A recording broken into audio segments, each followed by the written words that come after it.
Abençoa, Senhor, os irmãos que estão a caminho, aqueles, Senhor, que não podem estar aqui por motivo de doença, porque estão cuidando dos seus queridos, Senhor, que Tu também esteja com a mão estendida sobre a vida de cada um. Abençoa, Senhor, as aulas que teremos essa manhã.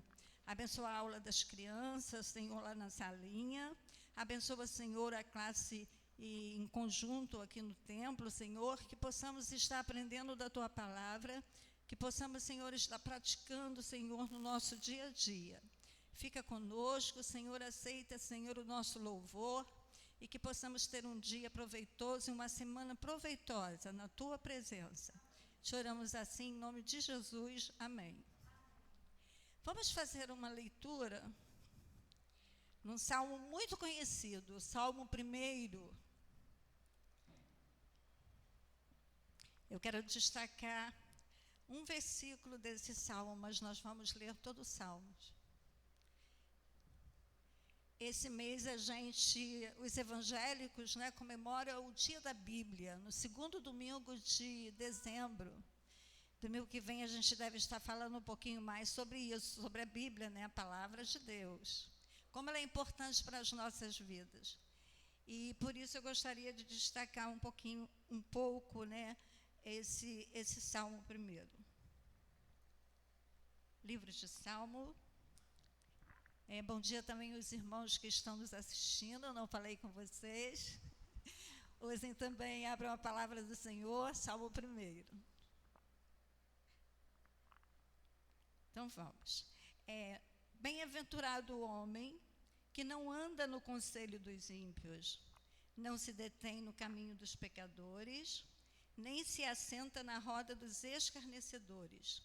Antes o seu prazer está na lei do Senhor, e na sua lei medita de dia e de noite.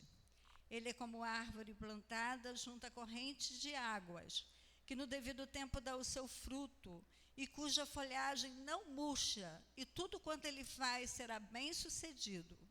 Os ímpios não são assim, são, porém, como a palha que o vento dispersa. Por isso, os perversos não prevalecerão no juízo, nem os pecadores na congregação dos justos, pois o Senhor conhece o caminho dos justos, mas o caminho dos ímpios perecerá. Todo mundo conhece, esse salmo é maravilhoso. Ele aponta para a gente dois caminhos, o caminho dos justos e o caminho dos ímpios. Mas não é esse destaque que eu quero dar nessa manhã, embora isso seja muito importante nesse salmo. Eu quero destacar com os irmãos o versículo 2. Antes é o justo, o bem-aventurado. O bem-aventurado é aquele que desfruta do favor e da graça especiais de Deus na vida. É chamado de justo, É o justo porque ele possui a alegria, ele possui a satisfação do Senhor, ele foi justificado, Então, o justo, ele tem o seu prazer, antes de qualquer coisa, ele tem o seu prazer na lei do Senhor. E a lei do Senhor, a Bíblia, a palavra de Deus. E o versículo diz que ele medita, na sua lei medita de dia e de noite. Ele tem essa plena alegria, essa satisfação de estar de dia e de noite, lendo e meditando, mais do que ler, Meditar é pensar, é refletir, é viver aquilo que a palavra tem nos ensinado. Por isso ele é considerado justo, porque o prazer é a diferença do justo para o ímpio, porque o ímpio não tem prazer na lei do Senhor. Ele pode até ler, mas ele não medita de dia e de noite. Ele pode até conhecer, mas ele não medita de dia e de noite. E por isso o justo, o homem que faz isso, que tem o prazer na lei do Senhor, ele tem alegria na lei do Senhor, ele é considerado bem-aventurado. Que sejamos, justos, que sejamos bem-aventurados, que estejamos nesse mês que comemoramos o dia da Bíblia, estejamos a cada dia mesmo lendo a palavra do Senhor e meditando. Às vezes o dia é corrido, a gente não consegue parar muito, até para pegar a palavra do Senhor. mas a gente pega o celular, a gente abre no ônibus, eu faço isso, quantas vezes eu faço isso? Você abre, você lê uma porção da palavra do Senhor e você para. Enquanto você está viajando ali para ir para o seu trabalho, você está meditando naquela palavra, naquele dia para você. Então, a gente faz isso de dia e de noite. E é essa palavra que dá norte à nossa vida. E é essa palavra que dirige os nossos passos e nos traz alegria em dias tão difíceis, muitas das vezes. Que possamos, então, ser esse justo, ter o prazer na lei do Senhor e meditar na sua lei de dia e de noite. Vamos convidar as meninas do louvor, vamos estar entoando cânticos ao Senhor e depois já a palavra está com o pastor, não é isso?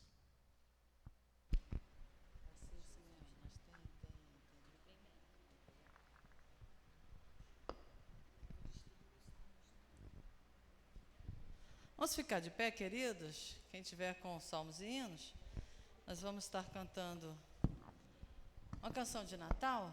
Nasce Jesus, fonte de luz, descem os anjos cantando. Nasce Jesus, é nossa luz, que as trevas vai dissipando. Nasce Jesus, eis a mensagem celeste.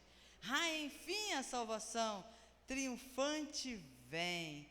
Cristo bendito, firma teu justo império, gratos louvores, homens e anjos deem. Louve ao Senhor, querido. O Senhor Jesus veio até nós para morrer pelos nossos pecados. Ele não veio para ficar preso naquela cruz, mas Ele morreu e ressuscitou, porque um dia nós também iremos ressuscitar. Estaremos com Ele, juntos, no lar eterno que Ele nos foi preparar. Amém? Por isso, nós sempre, nessa época do ano, não por questões comerciais, mas com convicção de agradecermos ao Senhor por Ele ter nascido. Amém.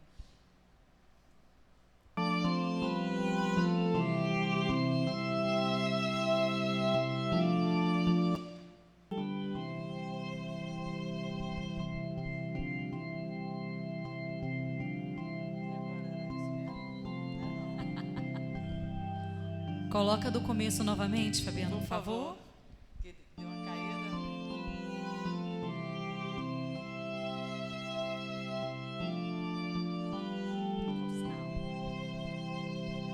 Nasce Jesus, fonte os anjos cantando. Nasce Jesus, é nossa luz, que as trevas vai dissipando.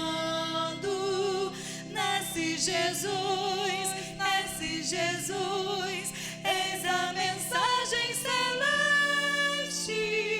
Ai, enfim, a salvação triunfante vem. Cristo bendito, firma teu justo império, gratos louvores, homens e anjos deem. Nasce Jesus, glória a Deus nas alturas, paz na terra, graça e amor, que a todos Deus quer bem. Deus nos amou, Deus nos mandou, Cristo Jesus, Filho amado. Deus nos amou, Deus encarnou, vede o menino deitado. Deus nos amou, diga-nos todos os povos, goza a paz, a salvação, todos os que creem. Reino bendito, reino de amor divino, gratos louvores, anjos e anjos deem. Nasce Jesus, glória a Deus nas alturas, paz na terra.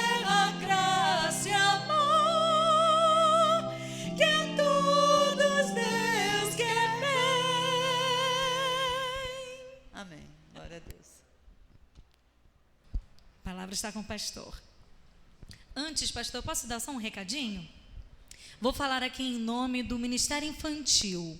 Estamos chegando no final do ano e o Ministério Infantil sempre desenvolve o Natal das Crianças, em que a gente pede, né, o auxílio dos irmãos. O irmão que sentir no coração pega um nomezinho de uma criança e presenteia essa criança nesse dia.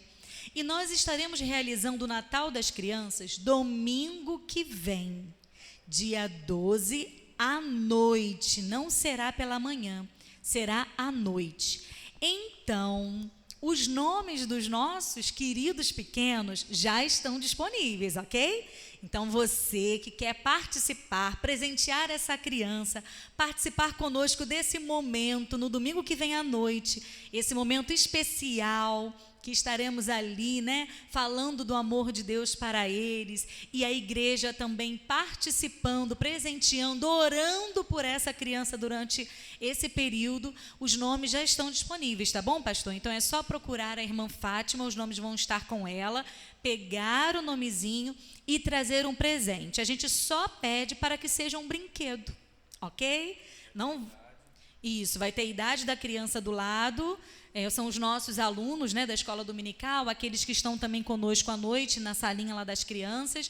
Então, que você possa trazer um brinquedo e, principalmente, que você possa, quando pegar o nome dessa criança, orar por ela, pela família dela, para que nosso Deus, né, o Papai do Céu, possa continuar ali tocando no coração dela, porque eles são instruídos ao caminho do Senhor desde pequenos, né? Então, para que Deus continue falando no coração dela. Então, nós, igreja, estaremos muito felizes em você, irmão, que sentir no coração, pegar um nomezinho de uma criança, é só procurar hoje, após o culto, a irmã Fátima, tá? Então, será domingo que vem, à noite, a entrega dos presentes. Então, não deixe de participar, traga o presentinho para essa criança, ore por ela, pela família dela, tá bom? Que Deus abençoe cada um de vocês. Contamos com a igreja. Obrigada, pastor.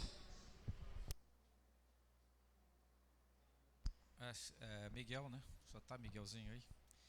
Pode ir para a salinha. Hoje nós estamos com um número bem reduzido, né, de irmãos, mas isso não nos impede de estudarmos. Ok? O melhor que nós podemos fazer é estudar a palavra do Senhor. Eu costumo dizer o seguinte: se tiver um aqui, eu dou o melhor, para que a gente possa estudar bem, não é? Bem, como nós havíamos dito, hoje a escola dominical ela vai ser um pouco resumida, até pelas condições da igreja, que nós estamos em reforma, então nós possivelmente vamos abreviar um pouquinho a escola bíblica dominical. Mas nós hoje vamos estar estudando as cartas pastorais, que são 1 Timóteo, 2 Timóteo, Tito, Filemão. Filemão, embora não seja conhecido ou reconhecido como uma carta pastoral, mas nós vamos ver que também não faz sem sentido que ela não seja uma carta pastoral. Talvez até possa ser uma carta pastoral.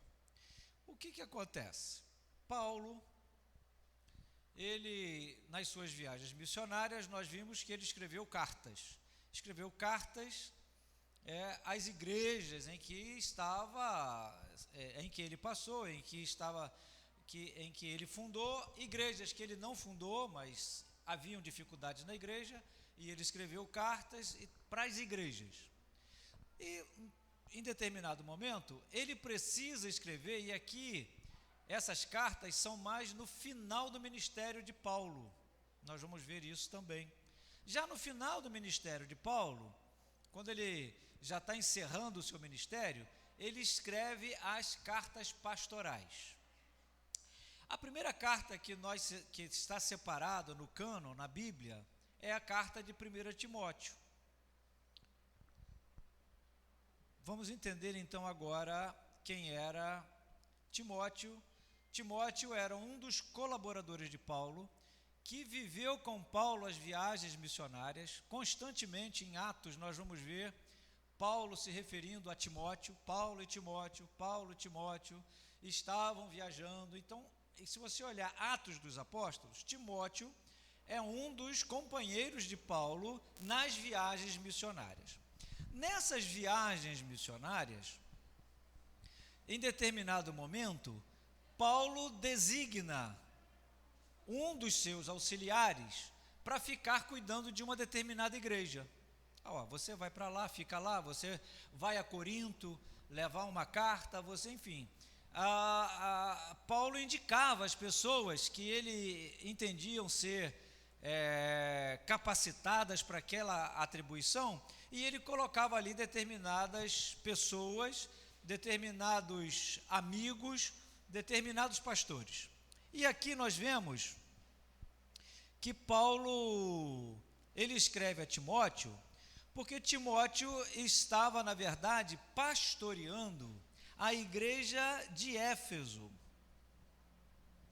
Quando Paulo passa pela igreja de Éfeso, e depois ele envia Timóteo para continuar como pastor da igreja de Éfeso. Bom, a igreja de Éfeso era uma igreja boa, que diz lá na própria carta aos Efésios, era uma igreja boa e tudo, porém, lá em João, Apocalipse, vai dizer que Éfeso havia uma questão contra ela. Qual era?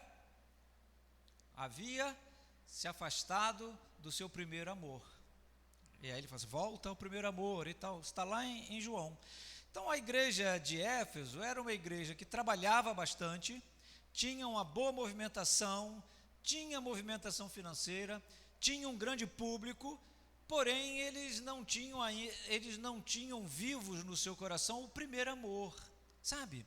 Quando você faz as coisas de Deus sem amor no coração, faz por uma obrigação, faz porque você já é o pastor da igreja. Bom, eu sou o pastor da igreja, pastor Cláudio, sou o pastor da segunda igreja, me elegeram como pastor aqui, eu recebo uma ajuda de custo para estar pastoreando aqui, portanto, eu pastoreio. Bem, esse olhar mecânico, técnico, simplesmente de fazer a coisa, é a igreja de Éfeso.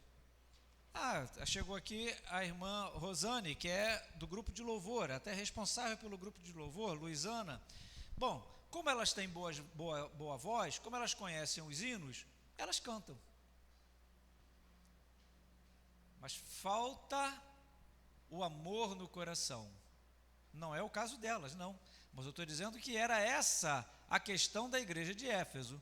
E então Paulo chama Timóteo e fala, Timóteo, fica em Éfeso para que você pastoreie a igreja de Éfeso. Bem, Timóteo era um jovem, não era uma pessoa idosa, era um jovem que tinha aceitado o evangelho, um jovem que tinha saído junto com Paulo nas suas viagens missionárias, que aprendeu muito a respeito do evangelho e do evangelho paulino, o evangelho que Paulo pregava, como ele fazia, como ele agia. E então, Paulo escreve a Timóteo, que estava pastoreando a igreja de Éfeso. A gente observa isso no capítulo 1, verso 3, quando eu estava de viagens rumo à Macedônia, te roguei que permanecesse ainda em Éfeso.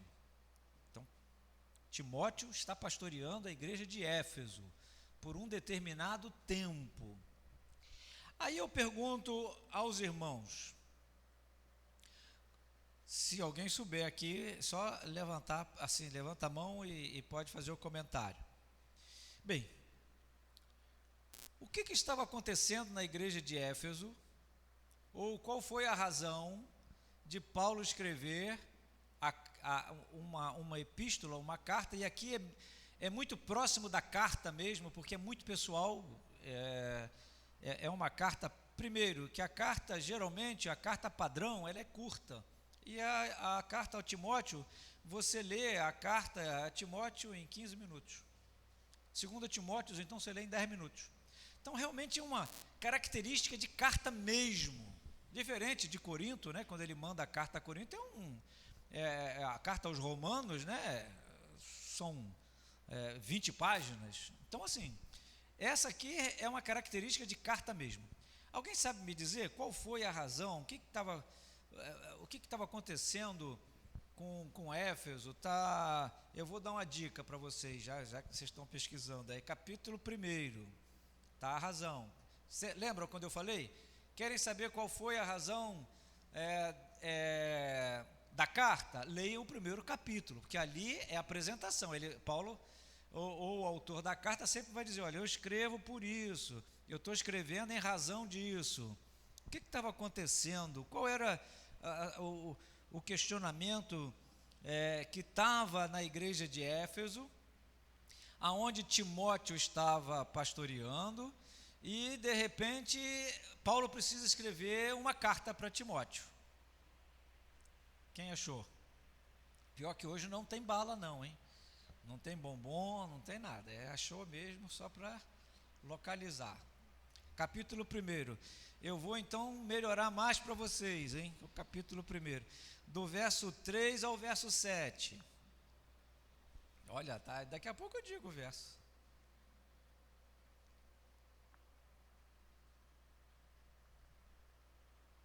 E é bem claro isso, hein? Está bem escrito aí, hein? Está assim dizendo com todas as letras, hein? Achou? Tatiana está me olhando assim. Achou, Tatiana? Achou? Então qual é o versículo? Fala para mim.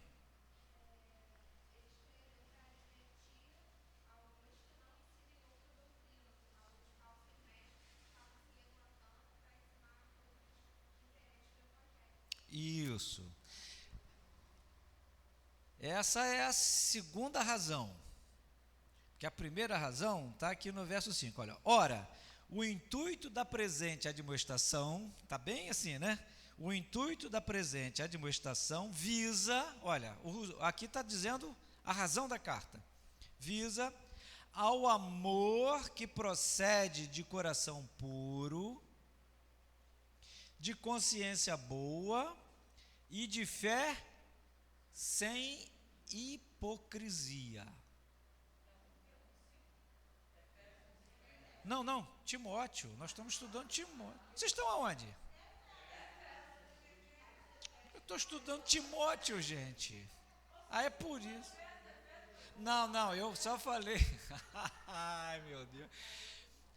Eu só falei Efésio porque Timóteo está pastoreando a igreja de Éfeso. Aí Éfeso é uma igreja problemática e tal, que abandonou o primeiro amor e tal. Aí eu estou perguntando qual a razão de Paulo escrever a carta a Timóteo. Ora, aí eu me expressei mal naturalmente, né? Timóteo. E você achou? Não, você achou? Você falou certo. Você viu Timóteo, tá certo, tá bom. Porque como é que Tatiana achou a carta de Timóteo lá em Éfeso? Ia ficar bem legal, né? Eu nunca tinha visto isso, mas aí, tudo bem. É isso.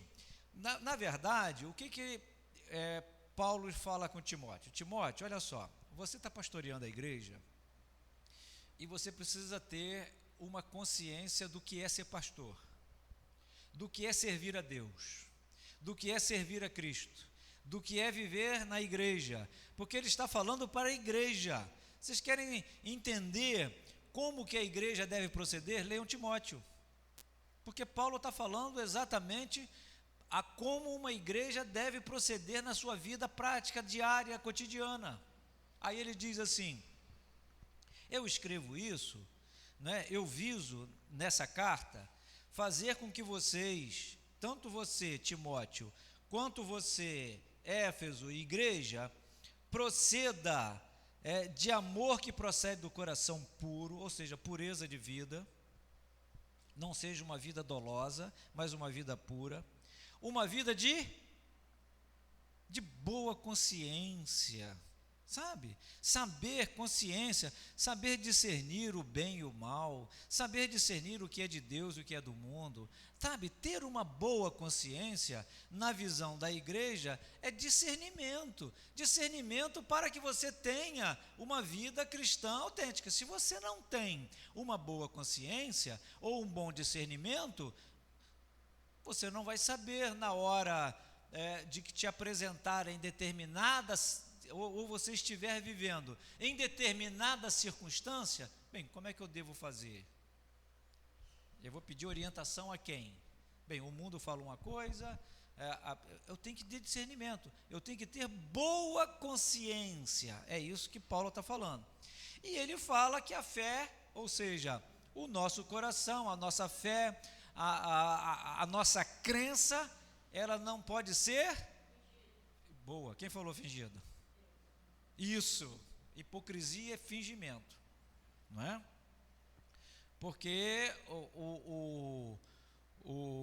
o hipócrita era o nome dos atores gregos. Eu já falei isso aqui, né? Os atores gregos que faziam as encenações das peças gregas, eles eram chamados de hipócritas, não de atores. Então, o hipócrita seria o quê? Aquele que vive o papel de outro, não é ele. Ele está vivendo outra pessoa, ele está vivendo outro papel, ele está fingindo ser alguém que ele não é. E aí, então, é o fingimento. Uma fé autêntica. E autêntica até para dizer das suas próprias fraquezas. Não, eu sei o que eu vou fazer. Não, eu falo com Deus. Não, fala a verdade. Gente, eu tenho dificuldade de orar todo dia. Agora há pouco a Fátima estava aqui falando a respeito da Bíblia Sagrada, próximo domingo, dia da Bíblia e tal, e ela falou ali do prazer de meditar na lei do Senhor. Aí nós temos uma ocasião, eu estava fazendo um encontro com jovens, e eu fiz uma pergunta para que cada um respondesse conforme entendesse. E uma jovem, eu achei aquilo uma sinceridade muito grande, porque ela falou para mim assim: pastor, o senhor quer que eu responda o politicamente correto ou o que eu sinto mesmo? É isso, né? Todo mundo, vocês devem orar? Ah, sim, ora sim e tal. Peraí, é politicamente correto? Sim. Agora, eu faço isso? Não faço, tenho dificuldade. Sabe, por que a gente deve ser honesto diante do Senhor? Porque Deus conhece o nosso coração. Você pode enganar o presbítero, enganar o irmão, enganar a diaconisa, enganar o pastor, enganar todo mundo. Mas Deus não, então vamos ser honestos. Não é? Olha, eu não consegui perdoar a você ainda. Vamos orar por isso? Para que eu te perdoe? Sim, vamos orar por isso. Agora, a hipocrisia... Oh, meu irmão João, que saudade. Estou falando de João porque ele sabe que isso aqui é uma história, né, João? Que saudade, João, como você faz falta, rapaz, eu gosto muito de você. Aí, eu não gosto de João, mas João é chato pra caramba, ele me enche a paciência, eu não gosto dele, não sei o quê. Mas João, vem cá, meu amado, do coração, hein? Fé hipócrita, de fingimento. Então nós não podemos ser hipócritas. E aí é isso que Paulo vai advertir Timóteo. Timóteo, é assim. Sabe por quê, Timóteo? Aí vem o que Tatiane também localizou como razão da carta. Sabe por quê que tem que ser assim? Porque aqui ó, desviando-se algumas destas coisas. Olha, a carta é para que você ande dessa forma. Agora, no meio da igreja tem algumas dificuldades. Alguns, meu Deus do céu, sou eu ou não, né? É lá, né? É lá, tá tudo bem. Sei lá, né? Hoje em dia tudo é possível. Desviando-se algumas pessoas destas coisas, aí olha só, hein? Perderam-se em loquacidade frívola. Gente, que palavrão, hein? E é um palavrão mesmo, né? Loquacidade. Que legal, hein? Ou seja, ficam falando sem consistência nenhuma, só falatório. Aí ele diz assim: loquacidade frívola, pretendendo passar por mestres da lei, não compreendendo todavia nem o que dizem, nem os assuntos sobre os quais fazem ousadas asseverações. Estão explicando o mundo inteiro, mas não sabem nem o que estão falando. No final das contas, né? Enrolou bastante, falou bastante loquacidade frívola. O pessoal achou bonito a beça. O pastor fala, que português bonito. que ele falou? Não entendi nada, porque aquilo é um dicionário ambulante, né? Só fala coisa bonita, só fala coisa difícil de entender. Eu gosto assim. Tá, mas o que você aprendeu com o que foi dito aqui? O que você aprendeu com o que foi cantado aqui? Outro dia a gente estava cantando aqui na igreja, né? Genuflexos, te adoramos. Que é isso, gente? Aí eu expliquei, né? Genuflexos, curvados, né? Flexionar a coluna e tal. Tá, entendi. Sabe, não adianta a gente ficar falando. Aí eu lembro de Paulo falando da igreja de Corinto, né? Né, Marinho? Olha, eu prefiro falar uma palavra que todos entendam do que 10.000 palavras aqui e todo mundo achar muito lindo, arrepiar o pelo e tudo, ficar angustiado, ficar com o coração acelerado, feliz e não entender nada. Aí Paulo fala assim, olha, e aí ele vai falando, né, que as pessoas contavam historinhas, meio da carochinha, e tá inventando coisas, sabe, discutindo profundamente se o anjo tem que ser homem ou mulher. Isso é importante, hein? Gente, como é que vai ser no céu? Eu vou poder ter filhos no céu? Como é que gente, faz o seguinte, morre, vai lá ver. Resolveu o problema. Não, nem precisa, que a dúvida é dele. Morre, vai lá e vai ver como é que é o céu. Amém. Satisfez o seu coração. Ficou feliz, né? É assim que é o céu. Legal, hein? Pronto. Morre. Agora, ficar discutindo coisas, né? Eu digo sempre assim, gente, o céu é um mistério. Eu só digo o seguinte, é bom e a gente não vai chorar, não vai ter tristeza nem dor. É o que a palavra me diz. Como é o céu? Rapaz, é um mistério, né? É um mistério. Aí as pessoas ficam, eu já vi gente assim, fazendo estudos profundos sobre como é que é o céu. Se a palavra de Deus não nos diz como é, então são loquacidades frívolas. São palavras sem achômetros. Ninguém não voltou para contar, né? Então, deve ser bom que vai e não quer voltar, né? Não vou voltar não. Então, queridos, olha, atenção, é isso, tá? E aí Paulo então vai falar a respeito para Timóteo de quais são as qualificações dos diáconos, presbíteros, como é que se deve viver em sociedade, tudo isso, ok? Como eu falei, nós vamos fazer e a diaconisa Rosane também fala, pastor, não vai aprofundar muito não, porque é panorama, só para a gente ter uma ideia, tá? Então foi Paulo, escreveu a Timóteo, Timóteo pastoreava Éfeso, Paulo estava orientando Timóteo, porque havia na igreja, sim, falsos mestres, falsos pastores, pessoas se passando por entendidos profundamente do Evangelho, e no entanto estavam e ele mesmo vai falar, olha, tem pessoas que estão tapeando a igreja para ganhar din-din. Existe isso? Será que existe? Tapear a igreja para ganhar din-din? Será? Não existe não, isso aí não existe. Isso é coisa da oposição. Isso não existe não, coisa da oposição. Mas era isso, as pessoas estavam envolvidas na igreja, esses falsos mestres, falando coisa que eles não sabiam, ensinando doutrinas profundamente arraigadas no nada, e para ganhar recursos, din-dins. E aí então Paulo vai falar sobre tudo isso, ok? 2 Timóteo, é a mesma coisa, porém, há uma diferença. A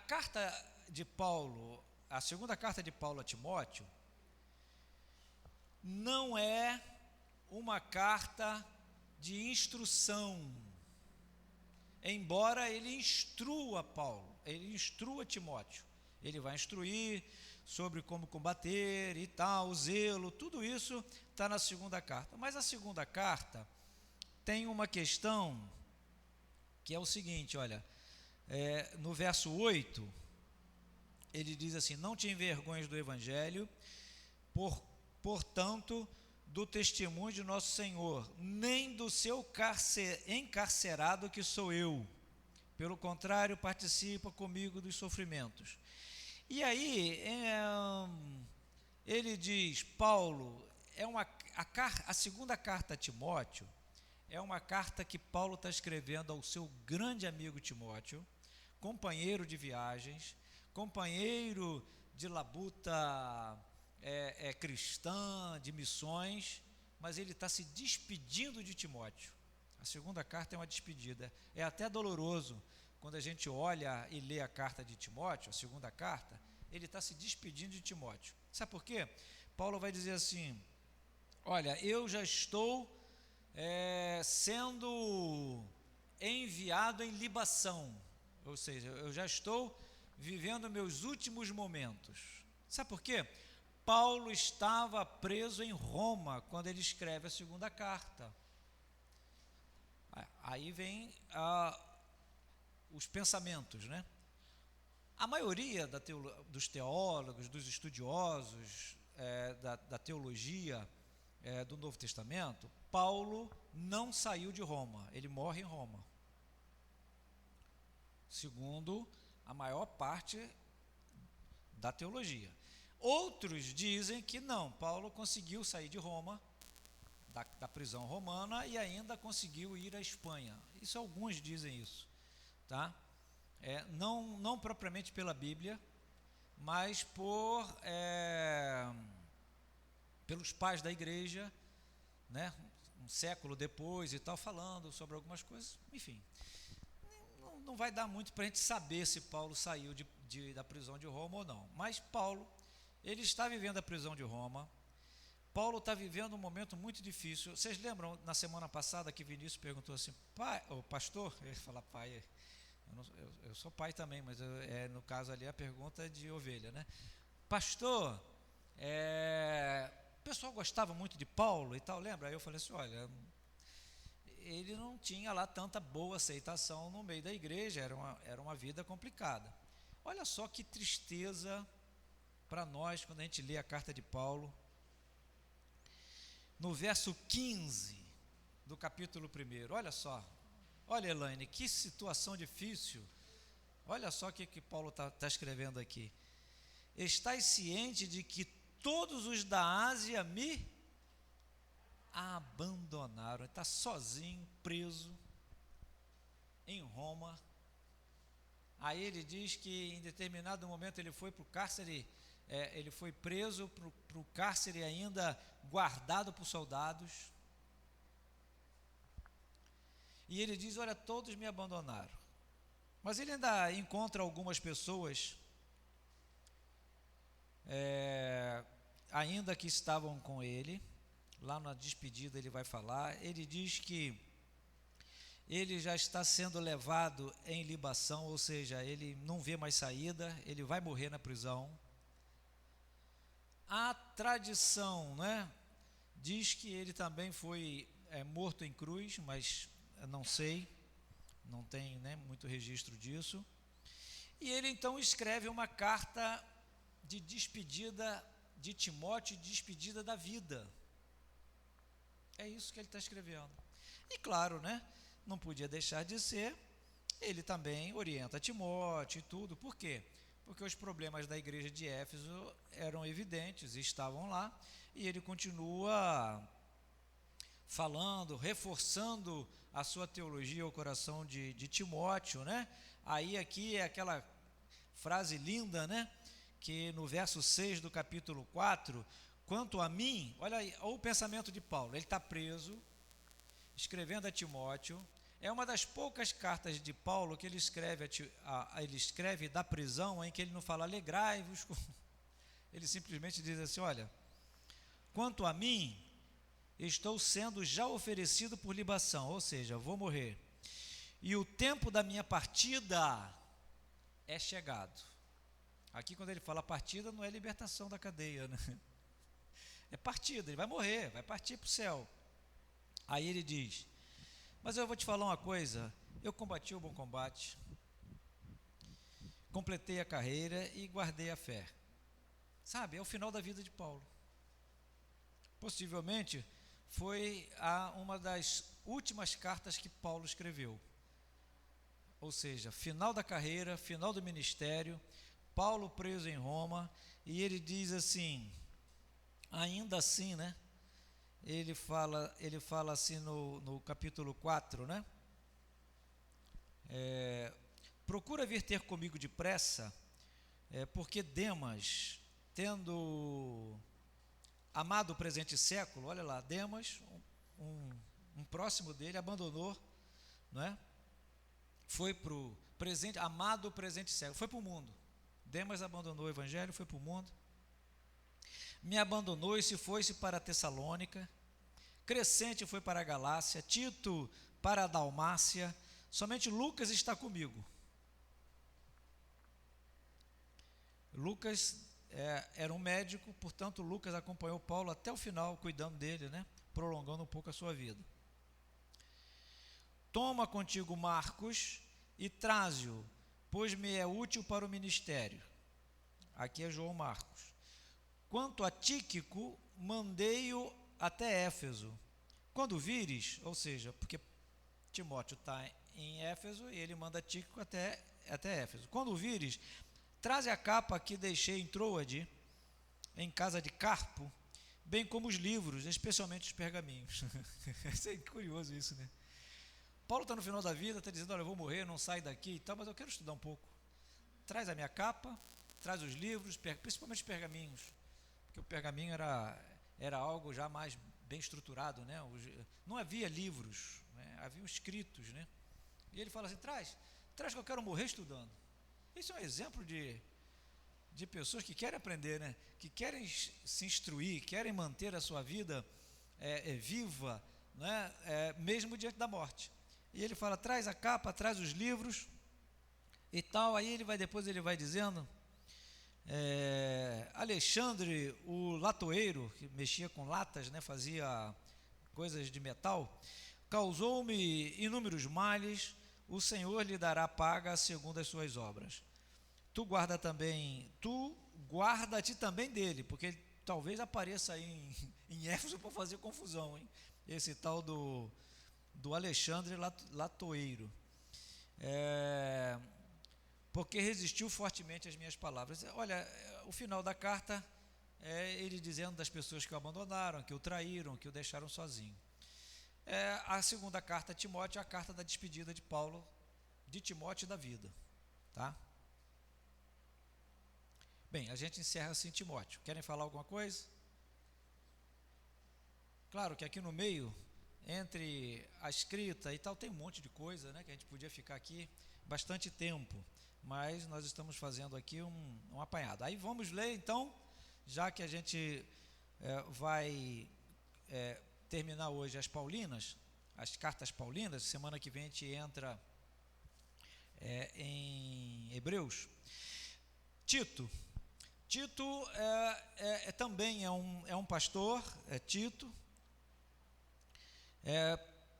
Ele deixa Tito em Creta, que era uma ilha grega perto de Éfeso, deixa Tito em Éfeso, e é uma carta não tanto sentimental quanto Timóteo, é uma carta mais técnica, é uma carta mais fria, ele não fala muito desse sentimento que ele nutre, mas é um pastor também, é um jovem pastor que está em Tito. A ideia de Paulo é justamente a questão dos falsos mestres que estavam pervertendo, né, a igreja, e ele então escreve a Tito, que estava em Creta, e também a carta de Tito é uma carta de cadeias. Paulo possivelmente também está em Roma. Então, em Roma, Paulo escreve a Tito e a Timóteo. Já no final da vida, ele manda a carta para os dois, um em Éfeso e o outro em Creta. É uma carta bem carta mesmo, bem pequenininha, também tem muito conteúdo, muito boa. Vocês leiam essas cartas em 20 minutos, vocês leiam as 3 cartas.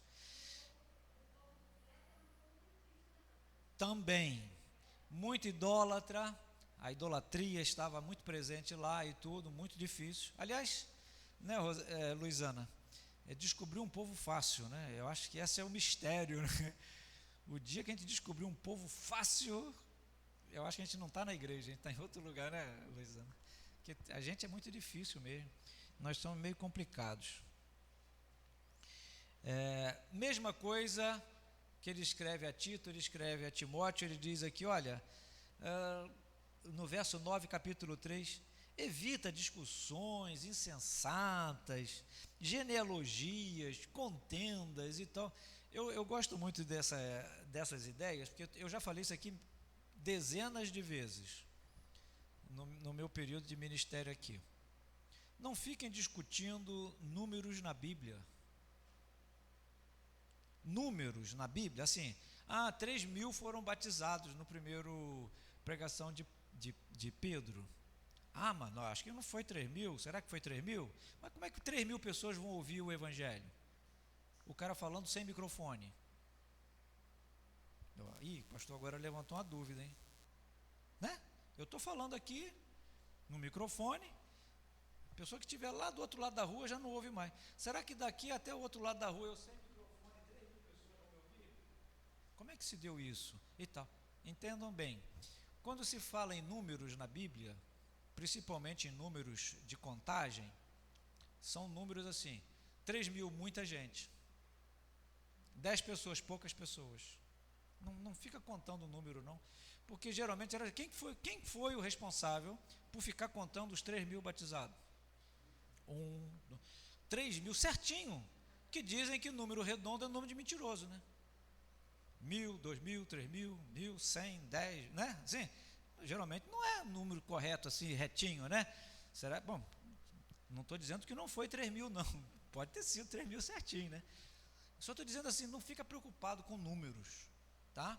Geralmente quando significa 1.000, quando coloca 1.000 é porque são muitos, tá? É só isso é isso. O pessoal estava discutindo lá em Creta, né? Está falando aqui, olha, sobre genealogia, contenda, debate sobre a lei, porque não tem utilidade útil, sabe? É isso. A igreja tem que ser objetiva. Aí ele escreve a última, que nós vamos encerrar com ela, Filemon. Eu digo que o Filemon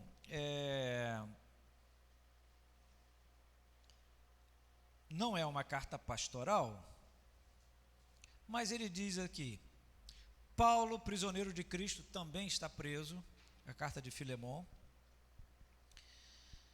e o irmão Timóteo, ao amado Filemon, também nosso colaborador, a irmã Áfia e a Arquipo, nosso companheiro de lutas, e a igreja que está em tua casa.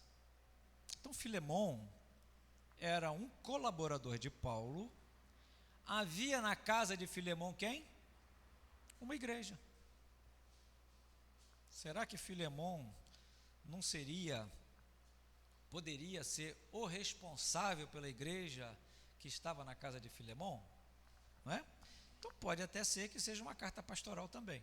Mas não é. Paulo aqui, eu vou encerrar aqui só com essa orientação. Qual é a questão de Filemon? Quem sabe? Onésimo, isso.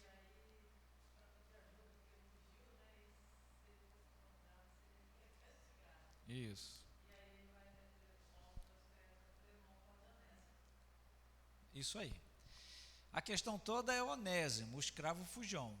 Agora, ele foge de Filemon. Por quê? Não sei. Paulo ainda fala assim, Filemon, se Onésimo levou alguma coisa, se ele te roubou alguma coisa, eu te pago. Quando eu estiver contigo, né? Ou então, Paulo falou assim, está preso, né? O dia que eu sair da cadeia, se eu ficar livre e tal, eu vou aí, te dou o dinheiro. Se é que ele roubou alguma coisa, eu não sei. Mas a questão é o seguinte, eu estou aqui pregando a palavra e ele aceitou Jesus. E é um grande colaborador meu, está me ajudando pra caramba, sabe? O Onésimo é gente boníssima, está sendo um grande colaborador meu. Mas é o seguinte, como ele fugiu, eu não acho justo dele ficar comigo aqui, sendo seu escravo. Isso é uma questão que às vezes pode nos incomodar. Por quê? Mas eu vou já explicar um pouquinho sobre isso. Porque Paulo, então, está mantendo a escravidão, que é tão repugnante para nós, porque ele era um escravo, ou seja, escravo é quem? Pertencia a alguém. Pertencia a quem? A Filemon. Fugiu, foi embora na vida, chegou lá, ouviu de Jesus, aceitou a Jesus. Aí Paulo fala assim: você é de onde, Onésimo? Agora eu sou crente, né, Paulo? É, você é crente.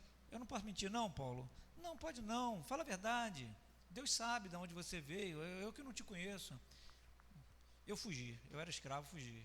Fugiu, rapaz, fugiu da onde? Ah, fugiu da casa de Filemon. E eu conheço Filemon, tem uma igreja lá na casa dele. Fala o seguinte: volta lá para Filemon, se apresenta diante dele, mas leva uma cartinha, eu vou te fazer uma carta. Está aqui, vou escrever uma carta para Filemon, toma, leva e apresenta a carta diante de Filemon. E aí nessa carta ele escreve a Filemon dizendo assim: Filemon, rapaz, você é gente boa, você tem uma igreja na tua casa, recebe a Onésimo, mas trata Onésimo como um irmão em Cristo. Por quê? Porque embora ele seja seu servo, o servo não come na mesma mesa do Senhor, come? Peraí, mas deixa eu perguntar uma coisa, Filemon. Quando você está com a igreja na tua casa, Onésimo agora é crente em Cristo Jesus, ele vai estar participando do culto, sentado junto com você na igreja. E quando você for dar a ceia, Filemon, como é que você vai fazer? Onésimo não vai sentar na mesa com você para comer da ceia? Eu acho isso maravilhoso por uma questão. A igreja, ela não veio propriamente para afrontar a estrutura social, mas ela tem a tendência de mudar a estrutura social, sabe? De forma até indireta. Esse fato de Filemon aconteceu aqui no Rio de Janeiro, na Igreja Congregacional do Rio de Janeiro, na Igreja Fluminense. Exatamente isso. Quando eu fiz a minha monografia, eu peguei uns registros da igreja, atas da Igreja Fluminense, e lá tem uma ata, lá na época do Império ainda, 1800 e pouco, dirigida por Calley, aonde tinha essa questão, e aí as pessoas estavam aceitando a Jesus, aqui no Brasil, 1800, eu não vou lembrar a data não, tem que olhar lá na minha monografia, aqui no Brasil, e as pessoas estavam aceitando a Jesus com escravo em casa, e o próprio Calley, ele começou a escola dominical pregando para os escravos, para os filhos de escravos, e aí surge uma questão: e agora, crente tem que ter escravo? Pode ter ou não tem? É pela lei, a lei diz que pode, porque ainda não tinha assinado a lei da abolição da escravatura.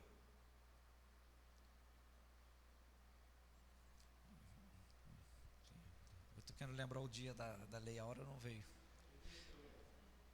1888, obrigado. Então, é isso?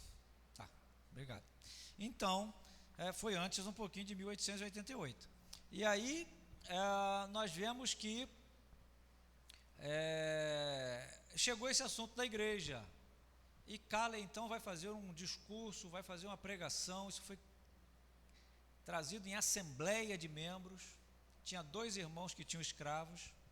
E aí, então, o Robert Calley vai dizer o seguinte: não, eu acho que Deus nos liberta da nossa escravidão. E nós não podemos, portanto, trazer para a nossa vida de liberto pessoas que estão escravas para nós. Ou seja, ou nós nos libertamos e não libertamos os outros, ou nós somos libertos e libertamos aqueles que são nossos escravos. Isso foi tratado na Assembleia aqui na Igreja Fluminense, antes de 1888. A conclusão é que tinham os 2 irmãos, um libertou os seus 3 escravos, acho que são 3 escravos, e continuou na igreja. E o outro falou assim: eu não liberto meus escravos não, prefiro sair da igreja. Saiu da igreja e não libertou seus escravos. Então, Então ele tinha que ser liberto. Pois não. Sim. Sim.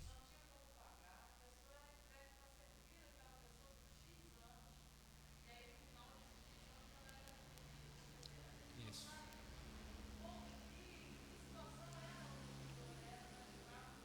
Sim. A dia...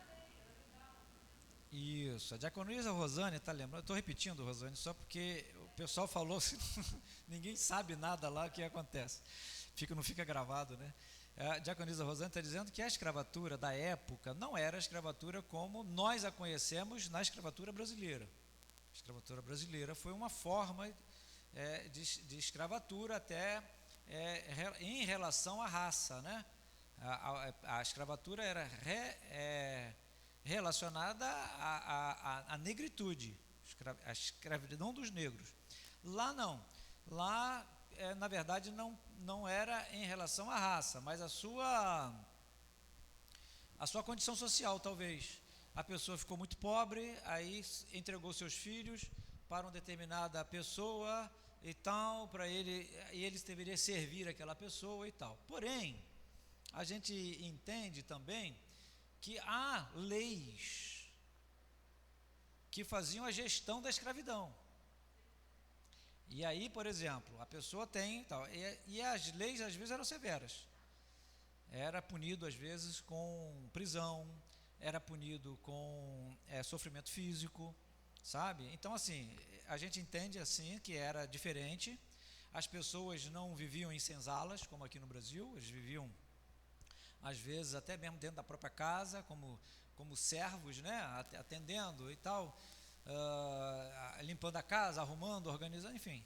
Haviam vários tipos de escravidão. Havia escravidão por questões sociais, havia escravidão por questões de domínio.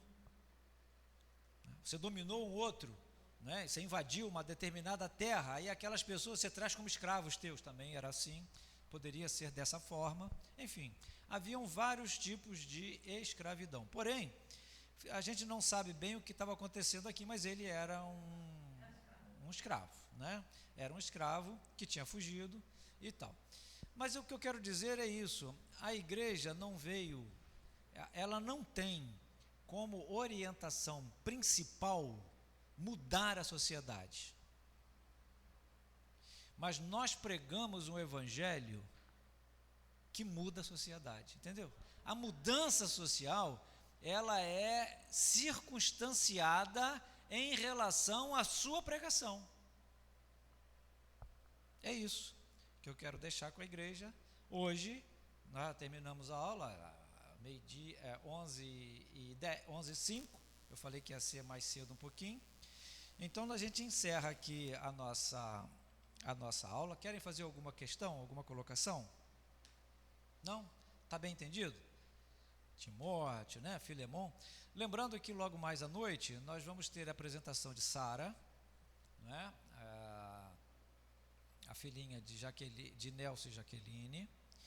Nós vamos ter também a nossa Santa Ceia, portanto venha logo mais à noite, né?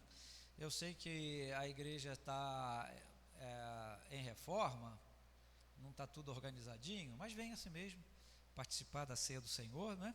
Participar conosco desse momento. Se você quer pegar o nome da criança, nós temos poucas crianças. Se quiser deixar, pega amanhã, não tem problema. A questão só é que o Natal das crianças vai ser no próximo domingo à noite. Geralmente nós fazemos no domingo de manhã, mas aí vai ser no domingo à noite. Portanto, nós temos uma semana para comprar o presentinho, tá bom? Das crianças. Nós vamos estar,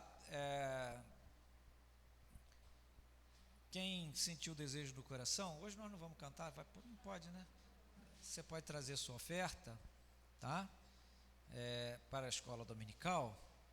Eu agradeço a Deus, a todos vocês que nos ouvem na internet, a vocês que estão presentes na casa do Senhor. Deus os abençoe, tá bom?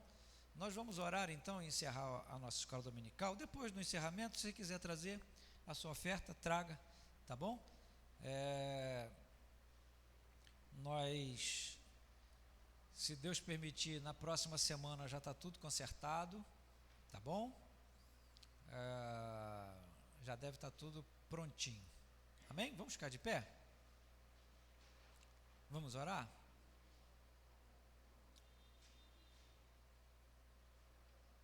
Lembrando a igreja, e a você que está em casa, talvez não saiba, a igreja eu já coloquei no grupo, o pastor Léo, lá em Moçambique, ele já conseguiu marcar sua viagem de volta para o dia 17, tá? Então já está acertado a sua volta. Quer falar? Não? Vamos orar? Santo Deus e eterno Pai, em nome do Teu Filho Jesus, nós estamos Te agradecendo, Senhor, porque o Senhor é um Deus bom, amável, fiel, um Senhor que cuida de nós, um Senhor que está presente em nossa vida, um Senhor que nos dá alegria no coração, um Senhor que faz a diferença em nossas vidas, e nós Te agradecemos por isso. Te agradecemos, ó Deus, a Tua palavra, que é tão importante para nós. Próximo domingo nós estaremos celebrando o dia da Bíblia, mas, ó Deus, o dia da Bíblia é toda hora, a todo momento, porque nós vivemos alicerçados no que aqui contém, as Tuas instruções, a Tua orientação.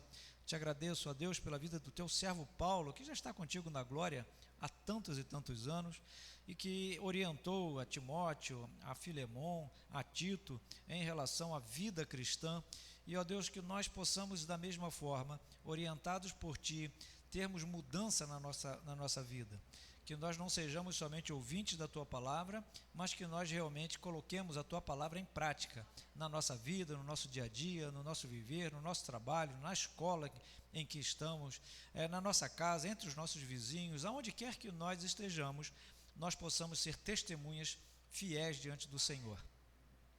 Ó Deus, eu Te agradeço, ó Pai, já pelas ofertas que serão levantadas, ó Pai, que o Senhor esteja abençoando a cada um dos Teus filhos, que o Senhor abençoe a cada um que aqui está presente na Tua casa nesta manhã, que o Senhor abençoe aqueles que estão nos ouvindo pela internet, que o Senhor esteja com eles.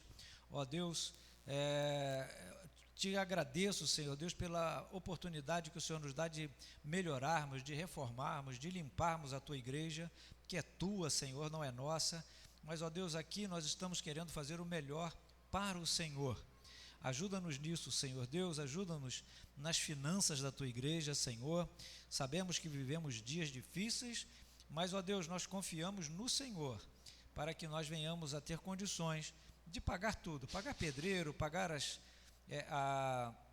o material que nós já compramos, ó Deus, que tudo possa ser honrado em Teu nome, Senhor, e nós Te pedimos isso.